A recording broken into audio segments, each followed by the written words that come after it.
Good morning, fellow gamers. So today I'm just going to show you, like last week, what we're potentially going to be running in the week 2 Grandmaster Nightfall, which drops on Tuesday reset. Now we believe it's going to be the Arms Dealer Nightfall, which is anti-barrier and unstoppable.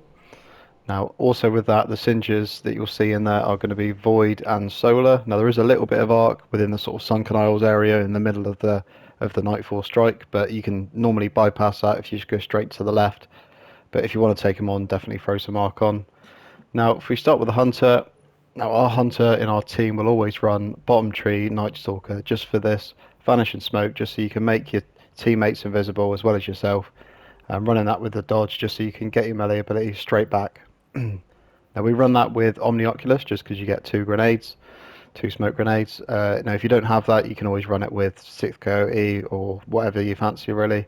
But that's just what we run. That's probably the best thing that we found.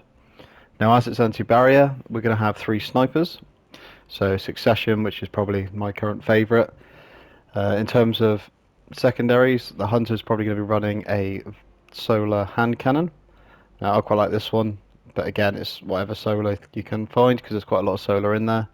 And an anarchy as well, just for a bit of damage and long range. You can just sort of pop a few anarchies and take cover.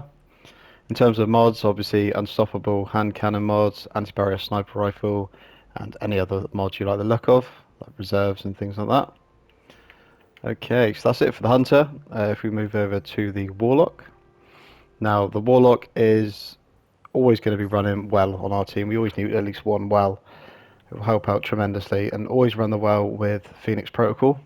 Again, you can run it with Lunar Faction boots if you fancy, but that's just preference really. We prefer Phoenix Protocol just because you can get your super energy back on kills, then tie that in with all the other orbs you're going to be making from tethers and shields and things, which does help tremendously.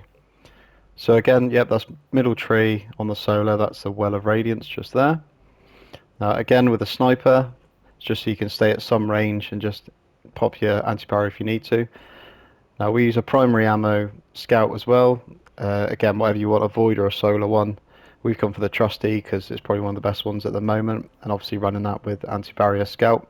Because it's nice to have a bit of anti-barrier just from a primary weapon, just in case everyone runs out with their special. Really, it's nice to fall back on something, so you don't have to worry about it. And again, another anarchy. In terms of mods, again, whatever you fancy running.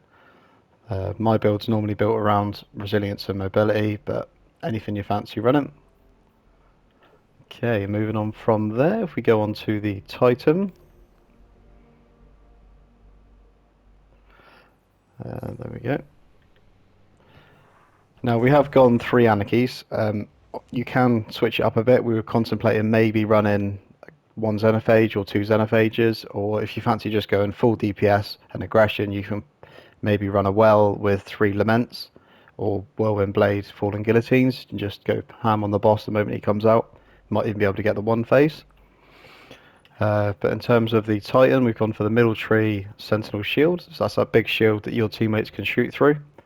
Now running that with the Ursa Furiosas, so when you're taking damage on that shield, you'll get a percentage of your super back. Normally it's about between 50 and 75%, so it's definitely worth doing. You can make a lot of orbs, which is really helpful for the guys who are running the well and the tether, just so they can keep popping supers as well.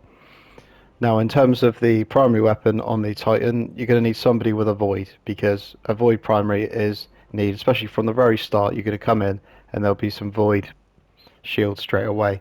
So run that with a void primary. Again, I've gone for a pulse rifle, but again, you can run a palindrome for the hand cannon, just because pulse rifle and hand cannons are your unstoppables for this season.